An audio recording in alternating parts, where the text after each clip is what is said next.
ধন্যবাদ মাননীয় উপাধ্যক্ষ মহোদয়। আপনার মাধ্যমে একটি খুবই গুরুত্বপূর্ণ বিষয়ের কথা এই সদনে আমি তুলে ধরছি। আমার বিধানসভা এলাকার অন্তর্গত নকশালবাড়ি ব্লকের গোসাইপুরের রানীডাঙ্গায় কালারাম হাই স্কুল রয়েছে। সেই হাই স্কুলে একটি মোবাইলের টাওয়ার বসানো হচ্ছে।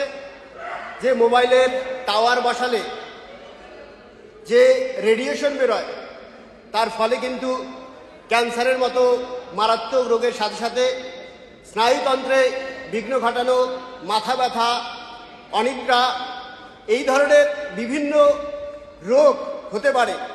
অথচ স্কুলের সাধারণ ছাত্রছাত্রী যারা অল্প বয়সের, তাদের মধ্যে কী কুপ্রভাব পড়বে তারপরেও মাননীয় শিক্ষামন্ত্রী ছিলেন যে কী করে একটি সরকারি স্কুলে এই ধরনের টাওয়ার বসানো হচ্ছে।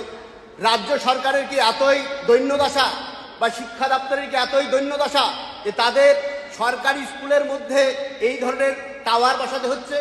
এবং এর আগে আমরা দেখেছি শিক্ষা দপ্তরের কত দুর্নীতি, এসএসসি কেলেঙ্কারি, টেট কেলেঙ্কারি, এবং এখানটাতেও কোনো আর্থিক দুর্নীতি হচ্ছে কিনা, আর্থিক কেলেঙ্কারি হচ্ছে কিনা সেটাও কিন্তু আমাদের দেখতে হবে। এবং আমি চাই যে অবিলম্বে শিক্ষামন্ত্রী হস্তক্ষেপ করুন এবং এই মোবাইল টাওয়ার সেই বিদ্যালয় থেকে বন্ধ করে যাতে স্কুলের স্বাভাবিক পঠন পাঠনে যাতে শিক্ষার্থীদের উপকার হয় এবং তাদের স্বাস্থ্যের, শরীরের যাতে সুরক্ষা থাকে, এই দাবি আজকে আমি এই সদনে করছি। ধন্যবাদ মাননীয় উপাধ্যক্ষ মহাশয়।